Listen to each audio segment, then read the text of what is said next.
अगर आप भी अपने घर पर एक इन्वर्टर बनाने की सोच रहे हो तो ये वीडियो आपके लिए काफी इंपॉर्टेंट होने वाला है, क्योंकि आज की इस वीडियो में आपको इन्वर्टर बनाने के कुछ तरीके भी बताने वाला हूं और ये भी बताने वाला हूं कि इन तरीकों में से सबसे अच्छा तरीका हमारे लिए कौन सा होगा और किस तरह का इन्वर्टर हमारे लिए सबसे ज्यादा फायदेमंद होगा। क्योंकि अगर आप इंटरनेट पर ढूंढने के लिए जाओगे तो आपको इन्वर्टर बनाने के ऐसे बहुत सारे सोर्स मिल जाएंगे जिसके जरिए आप इन्वर्टर को बहुत ही आसानी से बना सकते हो। पर क्या उस तरह का इन्वर्टर हमारे लिए अच्छा होता है? अगर नहीं तो आखिर उसके क्या कारण है और एक अच्छा सा इन्वर्टर हम अपने घर पर ही कैसे बना सकते हैं, ये भी मैं आपको इस वीडियो में बताने वाला हूँ। सो वीडियो के एंड तक देखना। तो चलिए बिना देरी की वीडियो को शुरू करते हैं। तो सबसे पहले हम बात करते हैं इन्वर्टर बनाने के तरीके के बारे में। अगर आप इंटरनेट पर ढूंढने के लिए जाओगे तो आपको ऐसे बहुत सारे सर्किट मिल जाएंगे जिसके जरिए आप इन्वर्टर को बना सकते हो और उस सर्किट को कुछ मॉसफेट और रेजिस्टेंस के जरिए बनाया जाता है और उसके बाद ट्रांसफार्मर में सिग्नल दिया जाता है जिससे वो वोल्टेज को बूस्ट कर पाता है। पर क्या उस तरह का इन्वर्टर हमारे लिए अच्छा है? तो नहीं। अगर आप उस तरह का इन्वर्टर अपने घर पर बनाते हो तो वो इन्वर्टर तो अच्छे तरीके से वर्क कर जाएगा, मतलब कि आपके डीसी सिग्नल को एसी सिग्नल में वो कन्वर्ट कर देगा, पर उसमें हमें बहुत सारे नुकसान मिलते हैं। तो चलिए सबसे पहले मैं आपको इसके डिसएडवांटेज के बारे में बताता हूँ, उसके बाद मैं आपको बताऊंगा कि एक अच्छा सा इन्वर्टर हम अपने घर पर ही कैसे बना सकते हैं। तो अगर आप उस तरह का इन्वर्टर बनाते हो तो उसमें आपको ना ही बैटरी चार्जिंग का सिस्टम मिलता है। उसमें ऐसा नहीं है कि जब लाइट आएगा तब आपका बैटरी चार्ज होगा और जब लाइट चला जाएगा तब बैटरी से आपके घर में सप्लाई जाएगा। वो बस आपकी बैटरी से एनर्जी को एब्जॉर्ब करेगा और आपके घर तक पहुंच जाएगा। पर उसमें सबसे बड़ी समस्या यही आती है कि हम अपनी बैटरी को चार्ज कैसे करें। अगर उसमें कोई चार्जिंग सिस्टम ही नहीं बना हुआ है तो हम बैटरी को चार्ज कैसे करेंगे? कभी ना कभी वो बैटरी तो डिस्चार्ज होगा ही, डिस्चार्ज होने के बाद फिर हम उसे चार्ज कैसे करेंगे? तो ये एक बहुत बड़ी प्रॉब्लम आ जाती है अगर आप इस तरह का इन्वर्टर बनाते हो तो। और दूसरा, अगर आप इस तरह का सर्किट बनाते हो तो उसमें आपको किसी भी प्रकार का लो बैटरी प्रोटेक्शन नहीं दिखता है। मतलब कि जो मार्केट में इन्वर्टर मिलते हैं या फिर एक ऑटोमेटिक इन्वर्टर अगर आप घर पर बनाते हो उसमें आपको लो बैटरी प्रोटेक्शन का सिस्टम मिलता है, लेकिन अगर आप इस तरह का इन्वर्टर बनाते हो कुछ मॉसफेट और रेजिस्टेंस की मदद से तो उसमें आपको लो बैटरी प्रोटेक्शन का सिस्टम नहीं मिलता है। अब मैं आपको बताता हूँ कि लो बैटरी प्रोटेक्शन आखिर होता क्या है। अगर आप मार्केट से इन्वर्टर को परचेज करते हो तो उसमें एक सिस्टम मिलता है आपको लो बैटरी प्रोटेक्शन का। वो बेसिकली करता क्या है कि जब आपका बैटरी डिस्चार्ज हो जाता है, मतलब पूरी तरह से डिस्चार्ज नहीं, जब वो 10.5 या फिर 10 वोल्ट तक जाता है तब वो आउटपुट को कट कर देता है जिससे बैटरी और ज्यादा डिस्चार्ज नहीं होता। अगर आप बैटरी को पूरी तरह से डिस्चार्ज कर दोगे तो फिर उसे चार्ज करने में आपको बहुत ज्यादा दिक्कत आ सकता है, क्योंकि एक बार अगर आपका बैटरी 5 वोल्ट या 4 वोल्ट के नीचे चला गया तो उसके बाद उसे चार्ज करना बहुत मुश्किल हो जाता है। मतलब उसे अगर लिमिट से भी ज्यादा डिस्चार्ज कर दोगे तो उससे आपका बैटरी बहुत जल्दी खराब भी हो जाएगा। और अगर आप इस तरह का सर्किट बनाते हो तो आपको ओवरलोड प्रोटेक्शन का सिस्टम देखने को नहीं मिलता है। अब ये क्या होता है, अगर आप अपने इन्वर्टर में बहुत ज़्यादा लोड दे दोगे तो उससे वो ओवरलोड प्रोटेक्शन शो नहीं करेगा और वो कॉन्टिन्यूसली चलता ही रहेगा। तो उससे आपका सर्किट बहुत ज़्यादा हीट हो सकता है या हो सकता है कि आपके सर्किट के मॉसफेट उड़ जाए। तो अगर आप अपने घर पर ही कुछ इस तरह का इन्वर्टर बनाते हो कुछ मॉसफेट या फिर रेजिस्टेंस की मदद से, तो इस तरह के डिसएडवांटेज आपको मिलते हैं। इसमें कुछ और डिसएडवांटेज मिलते हैं, जैसे कि इस तरह का जो इन्वर्टर होता है उसका आउटपुट वेवफॉर्म स्क्वायर वेव होता है। आपको इसमें output waveform pure sine wave नहीं मिलता है और अगर आपका आउटपुट प्योर साइन वेव नहीं रहा तो आपके एप्लियंसेस बहुत ज़्यादा हमिंग कर सकते हैं और बहुत ज़्यादा हीट भी हो सकते हैं, जिसकी वजह से आपका लोड भी डैमेज हो सकता है। तो ये तो बात हो गया एक बेसिक इन्वर्टर के बारे में कि आखिर उसमें हमें क्या क्या डिसएडवांटेज मिलते हैं। अब हम बात करते हैं इसके एडवांटेज के बारे में। तो इसका सिर्फ एक ही एडवांटेज है कि ये बहुत कम कॉस्ट में बन जाता है, मतलब कि 2 या 4 मॉसफेट और कुछ रेजिस्टेंस और एक ट्रांसफार्मर, इसी के जरिए आप इसे आराम से बना सकते हो। मतलब कि इसका ओवरऑल अगर कॉस्ट हम देखें तो लगभग 40 से 50 रुपए के अंदर ये बन जाता है इसका सर्किट और ट्रांसफार्मर का अलग कॉस्ट। तो ये तो हुआ अभी एक बेसिक इन्वर्टर के डिसएडवांटेज और एडवांटेज के बारे में। अब हम बात करते हैं ऑटोमेटिक इन्वर्टर के बारे में कि उसमें हमें कौन कौन से कंपोनेंट को यूज करना पड़ेगा और वो हम कैसे बना सकते हैं। तो एक ऑटोमेटिक इन्वर्टर बनाने के लिए सबसे पहले तो आपको एक ट्रांसफार्मर का जरूरत पड़ेगा। अब बहुत से लोगों के मन में ये भी डाउट रहता है कि हमें ट्रांसफार्मर कितना बड़ा लेना चाहिए। तो बात एकदम सिंपल है, आपको जितना आउटपुट चाहिए उससे थोड़ा सा ज्यादा वाट का ही ट्रांसफार्मर लेना पड़ेगा।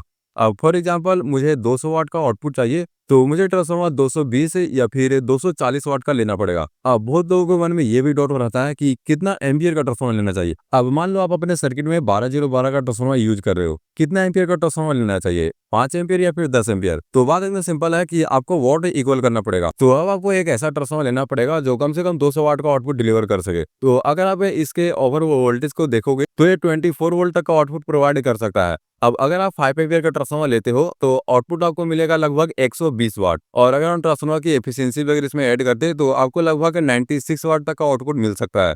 अगर हम ट्रांसफार्मर का एफिशिएंसी 80% लेते हैं तो अब आप यहाँ पर देख सकते हो, अब अगर आप सर्किट बना रहे हो 200 वाट का और अगर आपका इन्वर्टर 100 वाट का ही रहेगा तो वो आउटपुट 200 वाट देगा कहाँ से? और अगर आप ज्यादा आउटपुट लेने की कोशिश करोगे ट्रांसफार्मर से तो वो बहुत ज्यादा हीट होगा और फिर ओवरऑल खत्म। तो इसके लिए हमें कितना एम्पियर का ट्रांसफार्मर लेना पड़ेगा तो वो मैं आपको बताता हूँ। तो पावर हमें चाहिए कम से कम 240 वाट या फिर 230 वाट भी आप ले सकते हो, पर मैं 240 वाट लेकर के चलता हूँ। तो 240 वाट हमें पावर चाहिए और वोल्टेज हमारा कितना है 24 वोल्ट का। तो अगर हम करंट कैलकुलेट करते हैं तो अप्रोक्स हमें 10 एम्पियर का ट्रांसफार्मर लेना पड़ेगा। अगर आप 10 एम्पियर का ट्रांसफार्मर लेते हो तो आपको मैक्सिमम 240 वाट मिल पाएगा, अगर ट्रांसफार्मर की एफिशिएंसी 100% की रही तो। लेकिन अगर आप ट्रांसफार्मर की एफिशिएंसी 80% ही लेकर चलते हैं तो हमें 192 वाट तक का मैक्सिमम आउटपुट मिल सकता है। तो ये काफ़ी अच्छा, ये लगभग 200 के करीब है। तो ये ट्रांसफार्मर हमारे लिए अच्छा होगा।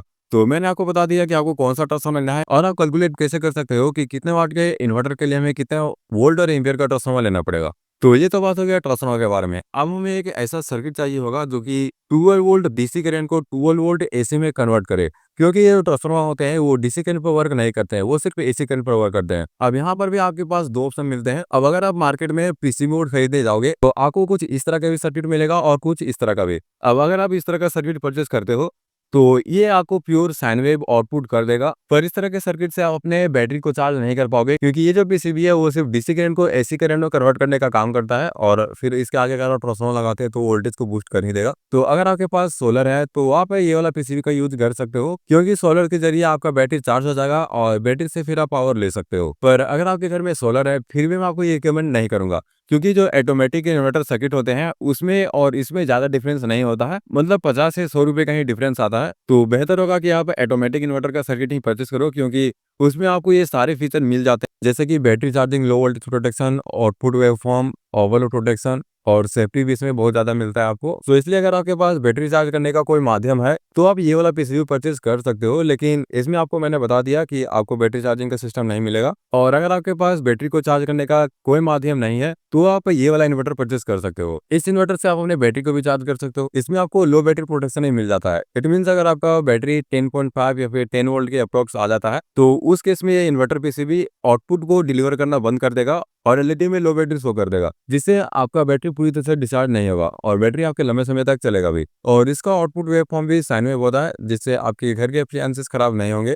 और इसमें आपको ओवरलोड प्रोटेक्शन भी मिल जाता है, मतलब कि आप पीसीबी के हैंडलिंग कैपेसिटी से ज़्यादा इसमें लोड नहीं दे सकते हो। उस केस में आपको ये ओवरलोड प्रोटेक्शन शो कर देगा, जिससे ये पीसीबी भी लंबे समय तक चलेगा। आपको इसका कॉस्ट थोड़ा ज़्यादा लग सकता है, पर इसके फीचर के अनुसार इसका कॉस्ट उतना भी ज़्यादा नहीं है। तो इस वीडियो में मैंने आपको बता दिया कि इन्वर्टर बनाने के लिए हमें कौन कौन सी कंपोनेंट की जरूरत है और कौन सा कंपोनेंट हमारे लिए बेस्ट होगा। और अगली वीडियो में मैं आपको बताऊंगा कि इसके सारे कनेक्शन कैसे करना है। वीडियो के स्टार्टिंग में मैंने आपको बोला था कि आज की इस वीडियो में हम बनाने वाले हैं एक इन्वर्टर, तो उसके लिए सॉरी, पर मैंने आपको सारे कंपोनेंट के बारे में बता दिया कि हमें कौन कौन से कंपोनेंट की ज़रूरत है। और अगर आप इन सारे सामानों को परचेस करना चाहते हो तो आप लोकल मार्केट में परचेस कर सकते हो, मतलब लोकल मार्केट में आपको बहुत ही आसानी से मिल जाएगा। और किसी केस में लोकल मार्केट में अगर आपको सामान वो नहीं मिला तो मैं अपनी वीडियो के डिस्क्रिप्शन में इसका लिंक दे दूंगा, आप वहां से भी जाकर इसे परचेस कर सकते हो। और अगर आपको इसके रिलेटेड कोई क्वेश्चन पूछना है तो आप मुझे कमेंट बॉक्स में पूछ सकते हो, मैं आपको कमेंट का जरूर से रिप्लाई करूंगा। और अगर आपको वीडियो पसंद आया और अगर आप इस वीडियो का पार्ट 2 देखना चाहते हो तो इस वीडियो को लाइक और चैनल को सब्सक्राइब करना ना भूलें। तो आज की वीडियो में इतना ही, मिलते हैं अगली वीडियो में, तब तक के लिए बाय बाय।